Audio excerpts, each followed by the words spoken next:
Ini kita akan menyaksikan grand final apa tadi? Grand final dakwah. Apa namanya? Pidato. Pidato. Namanya adalah Nama nyom lihat lah namanya lah. Enggak ingat Juan nih. Pak. Dadakan Pak. Dadakan Pak. Tadi di telepon langsung dipanggil. Ayo baru MC. pagi tadi. Ininya disuruh apa orang MC. Baru pagi tadi. Apa tuh? Ajang yang bujur lah. Yang mana? Itu duta besar Oh, duta Republik. besar, nama duta besar mana ya? Oh, ini nih. Lah ini siapa lop-lop? Tersalah scroll. Belum mati. Oke. Iya. Mana nih? Yang ini nih. Iya. Ya, langsung saja kita panggilkan finalis. Salah gitu. Ya. Kita nama ajangnya adalah Pandir. Oke? Oh, Pandir. Pandir. Apa itu Pandir, Pak? Ngomong-ngomong. Ngomong-ngomong. Nah, apa sih maksudnya ngomong-ngomong? Ya, by the way. Oh, by the way. Okay. Yes. I don't know. Bapak dari Melbourne. Oh, yes. Yes. Yeah. Saya dari Sungai Andai. Oh. Kalau bahasa Inggrisnya tahu Sungai Andai? Apa? Sungai Andai. Oh. Itu bahasa Inggrisnya itu. Oke, kita sambut finalis pertama kita. Kita sambut finalis pertama kita. Ini orangnya sangat rupawan, tajam dan menantap. Nah, itu siapa namanya? Nah, ini yang pertama ini Adi Nugroho nih. Adi Nugroho. Iya, Adi Nugroho. Adi Nugroho siap? Ada Adi Nugroho. Oke. Langsung saja. Kita sambut Adi Nugroho.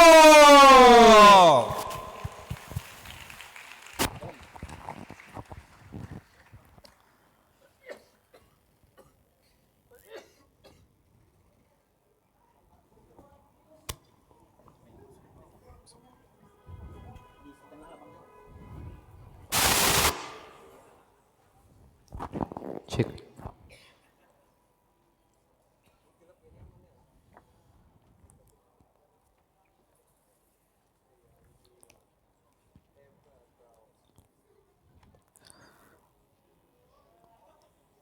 Pergi ziarah ke Masjid Nabawi, pulangnya membawa roti. Hormat kami setulus hati kepada Dewan Juri dan para hadirin yang Allah rahmati. Bismillahirrahmanirrahim. Assalamualaikum warahmatullahi wabarakatuh. Hamdan wa syukran lillah. Wassalatu wassalamu ala rasulillah wa ala alihi wa sahbihi wa mawalah. Kaum muslimin yang dimuliakan Allah subhanahu wa ta'ala, bersama di Banua Urang, saling jaga, saling bantu, satukan Kalimantan. Itulah bunyi tajuk tausiah kali ini. Ya, tajuk ini senada dengan moto kekeluargaan mahasiswa Kalimantan Mesir yang berbunyi Bararakatan Batu Tulungan Bapa Padahan di Banua Urang. Hidup rukun, saling tolong menolong dan saling menasihati di perantauan. Dari tajuk ini paling tidak ada 3 hal yang bisa kita ambil, yaitu persatuan, saling tolong menolong dan saling menasihati. Yang ketiganya bukan sekedar hanya slogan, tapi juga perintah syariat yang harus diamalkan. Kaum muslimin yang dimuliakan Allah subhanahu wa ta'ala, berangkat dari poin pertama, ketika berbicara soal persatuan, muncul satu pertanyaan kritis dalam pikiran. Atas dasar apa persatuan itu dibangun? Apakah atas dasar suku, kekeluargaan, atau kebangsaan? Maka hal ini dijawab oleh Allah subhanahu wa ta'ala di dalam Al-Quran. A'udzu billahi minasyaitonir rajim. Wa'tasimu bihablillahi jami'an wa la tafarraqu. Dan berpegang teguhlah kalian semua kepada tali agama Allah, dan janganlah kalian bercerai-berai. Dari ayat di atas begitu jelas bahwa kita diperintahkan untuk bersatu atas dasar agama Allah, yaitu berpegang teguh kepada akidah dan syariat Islam. Ikatan kita kepada sesama saudara muslimin adalah akidah Islam, bukan yang lain. Sebagaimana firman Allah subhanahu wa ta'ala di dalam Al-Quran, innamal mu'minuna ikhwah. Sesungguhnya orang-orang yang beriman adalah bersaudara. Kata saudara di dalam ayat tersebut disandingkan dengan kata orang-orang beriman, yang artinya tolak ukur persatuan dan persaudaraan antar sama muslim adalah akidah Islam dan iman. Selama orang tersebut berakidah Islam, maka dia adalah saudara kita, tak pandang bulu apakah ia berkulit putih ataupun hitam, tak peduli apakah dia dari kalangan Arab ataupun ajam. Maka konsekuensi dari persaudaraan adalah tertera di dalam sabda Nabi Muhammad sallallahu alaihi wasallam, al muslimu akhul muslimi la yadhlimuhu wa la yakhzuluhu. Seorang muslim adalah saudara bagi muslim yang lainnya, dia tidak menzoliminya dan tidak pula membiarkannya di dalam kesulitan. Kaum muslimin yang dimuliakan Allah Subhanahu wa taala, berlanjut pada poin kedua, yaitu tolong menolong. Kata ini haruslah ditentukan maknanya secara presisi. Tolong menolong dalam ranah apa yang diperbolehkan, bahkan diharuskan oleh syariat. Maka hal ini dijawab oleh Allah Subhanahu wa taala di dalam Al-Qur'an. Wa ta'awanu 'alal birri wat taqwa wa la ta'awanu 'alal itsmi wal 'udwan. Dan tolong menolonglah kalian dalam mengerjakan kebajikan dan takwa, dan janganlah tolong menolong dalam berbuat dosa dan permusuhan. Syariat membatasi makna tolong menolong hanya pada ranah kebajikan dan ketakwaan, lalu kita diperintahkan untuk mengamalkannya. Hanya saja coba kita renungkan, apakah makna tolong menolong sudah terrealisasi kepada saudara seiman kita? Maka jawabannya tidak selalu. Sebab fakta berbicara, seringkali kata tolong menolong dihalangi untuk terwujud.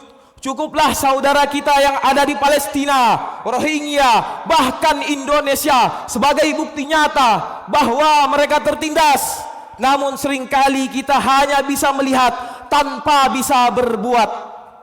Persoalan utamanya bukan karena ketiadaan rasa ingin membantu dan menolong, akan tetapi karena adanya para pengkhianat dari kalangan kaum muslimin itu sendiri yang menghalangi tolong menolong itu terrealisasi. Mereka lebih mencari kemuliaan di hadapan musuh Allah dibanding menolong agama Allah.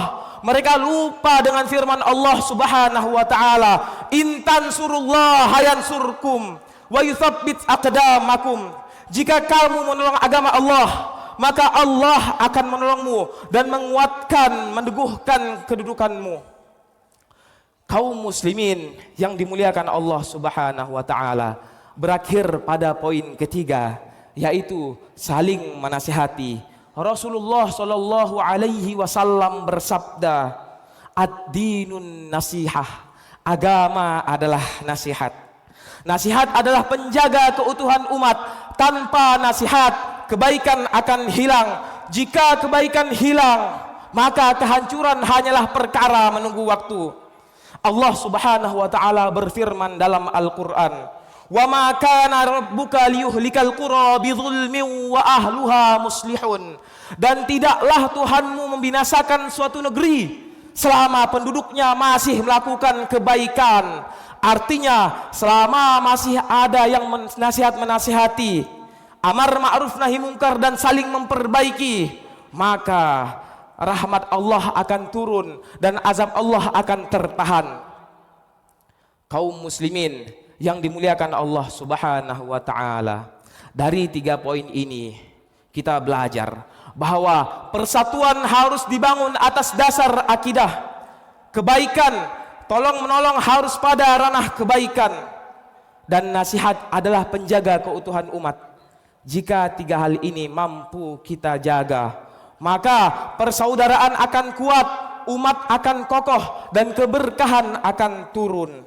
Sehingga ungkapan bararakatan batu tulungan, Bapak Padahan di Banua Urang bukan sekedar slogan, tapi juga perintah syariat yang harus diamalkan dan tak bisa ditawar. Cukup sekian yang dapat saya sampaikan. Mohon maaf atas segala kekurangan. Semoga bermanfaat. Wallahu muwaffiq ila aqwamit thoriq. Assalamu alaikum warahmatullahi wabarakatuh. Kakang pae anunya. Nah, ya. Oke, kita Siap. sambut Finalis kedua lomba Pandir. Pandir. Kita sambut saudara Muhammad Sairani.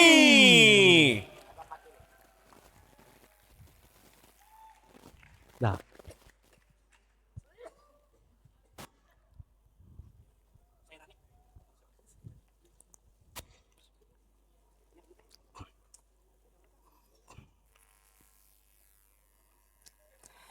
jalan-jalan bersama Zaini.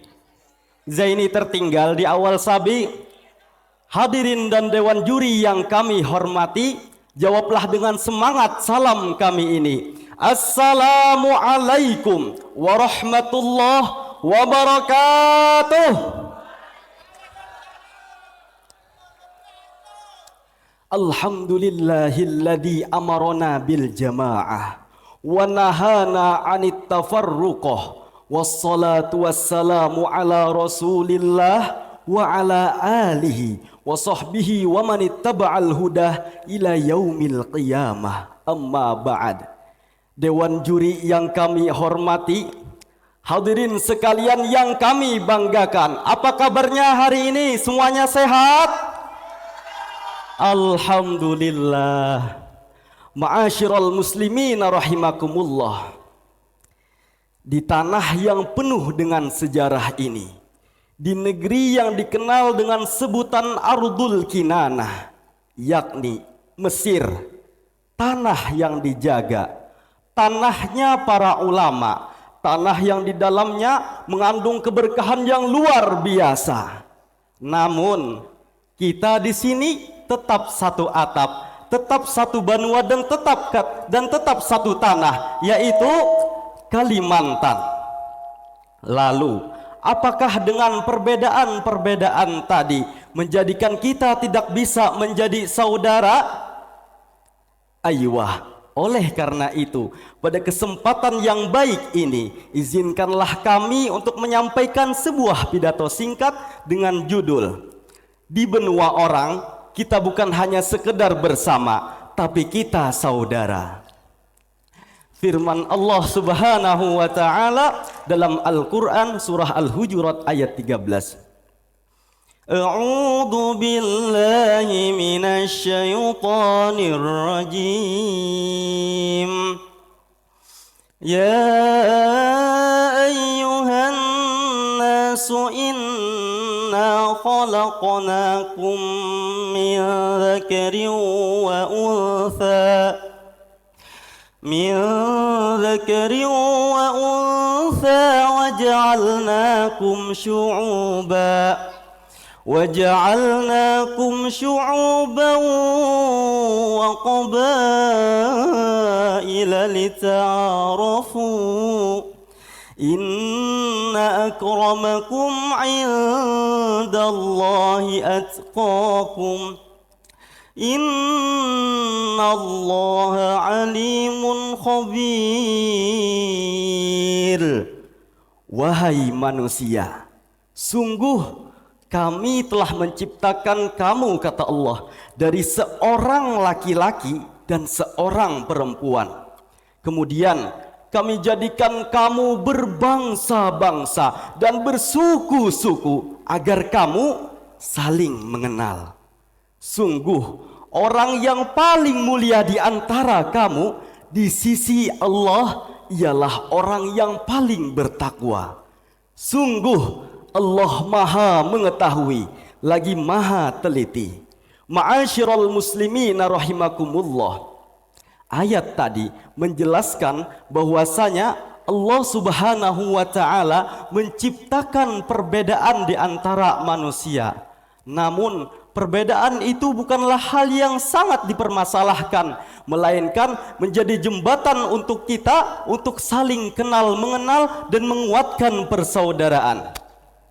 Dalam ayat lain Allah Subhanahu wa taala juga berfirman, Innamal mu'minuna ikhwah. sesungguhnya setiap orang beriman itu adalah saudara. Ma'asyiral muslimin rahimakumullah. Imam Ibnu Katsir berpendapat tentang ayat ini bahwasanya setiap orang yang beriman adalah saudara dalam agama meskipun tidak ada hubungan darah. Hal ini sejalan dengan keadaan kita sekarang ini di sini. Kita mungkin berasal dari kota-kota yang berbeda di Kalimantan, bahasa yang berbeda, suku yang berbeda, bahkan latar belakang yang berbeda. Namun Allah Subhanahu wa taala mengumpulkan kita di sini bukan tanpa alasan, bukan hanya sekedar menuntut ilmu pengetahuan, tetapi juga belajar arti persaudaraan. Jadi jangan sampai kita satu tanah namun hati kita berjauhan. Kita berasal dari benua yang sama namun kita tidak saling menyapa. Dan jangan sampai Allah Subhanahu wa taala telah mengumpulkan kita di tempat yang mulia namun kita gagal dalam menjalin ukhuwah Islamiyah di antara kita. Ma'asyiral muslimin rahimakumullah. Kesimpulannya, kita dikumpulkan karena kita orang Kalimantan. Namun bukan hanya itu sumber awal kita dalam persaudaraan, melainkan Allah Subhanahu wa taala menetapkan dalam diri kita semua satu iman, satu kekuatan dan satu ujian yang sama. Kemudian perbedaan yang kita bawa itu bukanlah sumber perpecahan, melainkan jembatan untuk menguatkan persaudaraan. Jadi kita adalah saudara, saling rangkul dan juga saling jaga. Kita itu keluarga, KMKM itu rumah kita. Semoga kan selalu bersama di dunia dan juga surga. Di surga pun tetap menjadi keluarga. Amin ya Rabbal. Mungkin hanya ini yang dapat saya sampaikan. Salah dan khilafnya mohon dimaafkan. Ihdinas siratal mustaqim. Thumma assalamu alaikum warahmatullahi wabarakatuh.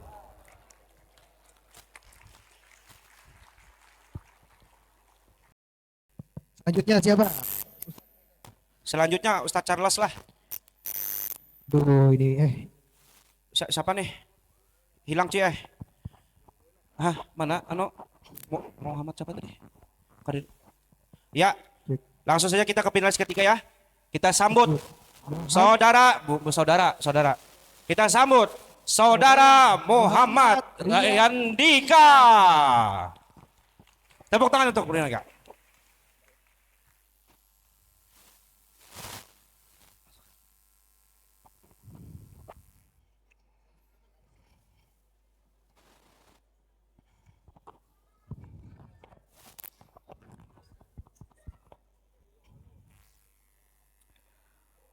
وفي أهد توجه خير وشر وكان النصر حليف المسلمين ولكن الغنائم اشتغلتهم نسوا أمر خير المرسلين فقر المشركون على الصحابة فكان النصر حليف الكافرين فلا تترك أخي وصية أحمد ففيها gunmu fid dunya waddin. Dewan Hakim yang saya muliakan, yang semoga dirahmati oleh Allah Subhanahu wa taala. Hafizakumullah wa mata'anallahu bituli umrikum. Serta hadirin dan tamu undangan yang berbahagia dimanapun asalnya, apapun budayanya dan apapun sukunya. Bismillahirrahmanirrahim. Assalamualaikum warahmatullahi wabarakatuh. Alhamdulillah. Alhamdulillahilladzi anzala ala abdihil kitaba wa lam yaj'al lahu 'iwaja. Wassalatu wassalamu ala sayyidil Mustafa wa ala alihi wa sahbihi ahli sidqi wal wafa. Amma ba'd. Hadirin wal hadirat sekalian, pada tahun 3 Hijriah, kaum kafir Quraisy tak pernah melupakan kekalahannya di perang Badar. Mereka menyusun serangan, mereka menyusun strategi agar bisa menghancurkan kaum muslimin dan juga menghancurkan Islam. Perang Uhudlah menjadi pembuktian mereka. 1000 pasukan muslimin berangkat ke medan perang, 300 yang malah berkhianat. Walhasil 700 melawan 7.000 pasukan kaum kafir Quraisy Mekah. Imbang tidak hadirin? Tapi satu yang kaum muslimin yakini, yaitu adalah pertolongan Allah Subhanahu wa taala. Itu nyata dan juga ada. Perang pun mulai pecah. Rasulullah sallallahu alaihi wasallam sebagai pimpinan kaum muslimin melihat kaum muslimin yang sedikit di atas bukit diisi oleh para pasukan pemanah. Rasulullah sallallahu alaihi wasallam berkata kepada pasukan pemanah ini, "Janganlah kalian sesekali untuk meninggalkan tempat ini, apapun nanti yang akan terjadi." Namun hadirin, beberapa waktu kemudian, ketika melihat kaum kafir Quraisy terpukul mundur, mereka malah tergiur oleh harta rampasan perang. Belum lagi ada yang berteriak, "Kum al-ghanimah, kum al-ghanimah." Mereka pun menuju harta rampasan tersebut. Abdullah bin Zubair selaku pimpinan pasukan pemanah tersebut berkata, "Kalian tidak ingatkah apa kata Rasulullah sallallahu alaihi wasallam tadi?" Namun mereka mengabaikannya dan juga tidak mendengarkannya. Melihat kesempatan ini, kaum kafir Quraisy yang mana pada waktu itu dipimpin oleh Khalid bin Walid, melihat bukit kosong tanpa penjagaan, mereka pun langsung naik ke atas bukit dan langsung menyusun serangan. Kaum muslimin pun terpecah belah menerima kekalahan. Belum lagi kaum kafir berteriak, "Muhammad telah mati, Muhammad telah mati." Seakan perang itu terhenti hadirin. Rasulullah sallallahu alaihi wasallam diserang. Gigi beliau patah, dahi dan kening beliau juga berdarah. Luka itu nyata hadirin, seakan membawa pesan bahwa perjuangan ini bersimpuh darah dan juga genangan air mata. Dari cerita perang Uhud ini membawa pesan-pesan kebangkitan bagi kita pelajar Kalimantan. Pesan yang pertama yaitu adalah disiplin dan juga taat pemimpin. Kata Imam Al-Ghazali dalam surah fikihnya, beliau berkata, "Tidak ada balasan bagi orang yang tidak disiplin, apapun alasannya, kecuali kegagalan." Uhud menjadi bukti hadirin, ketika Rasulullah sallallahu alaihi wasallam sebagai pimpinan perang, yang mana perintah beliau itu ditinggalkan dan juga tidak didengarkan. Padahal hadirin, kemenangan itu telah di depan mata, tapi malah hilang dan juga sirna. Kekalahan perang Uhud tersebut seakan-akan telah menyapa kita lagi hadirin. Ketika kita tidak menaati peraturan-peraturan yang telah ditetapkan oleh kekeluargaan Kalimantan.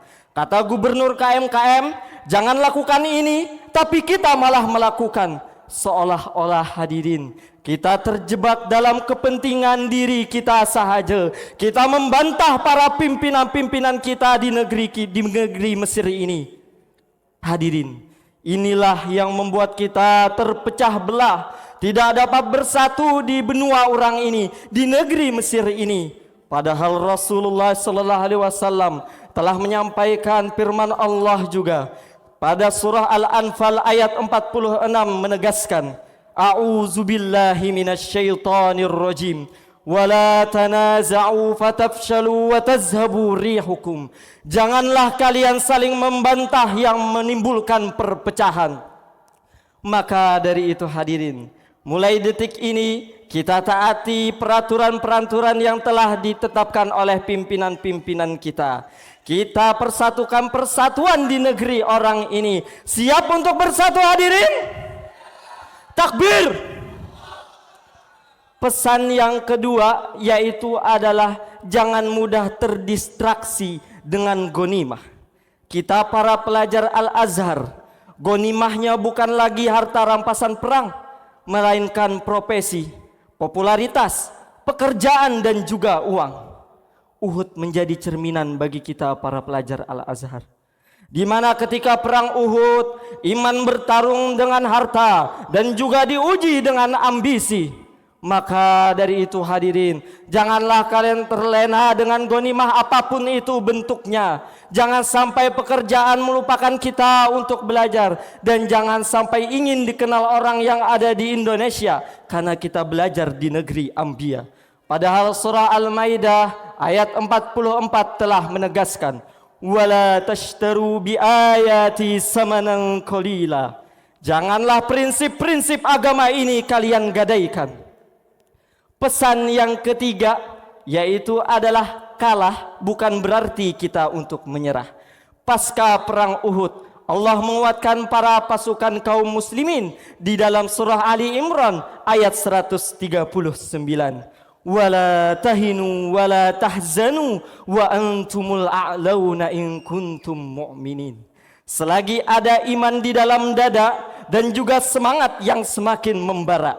Coba bayangkan hadirin, apabila sahabat dahulu menyerah ketika perang Uhud, tidak ada yang namanya Fathul Mekah dan juga kemenangan-kemenangan lainnya. Mungkin sampai di sini saja yang dapat saya sampaikan. Apabila ada piring yang pecah, mohon jangan disimpan dalam peti. Apabila ada kata-kata Dika yang salah, mohon jangan dikurangi nilai saya, wahai dewan juri. Akhirul kalam, Assalamualaikum warahmatullahi wabarakatuh.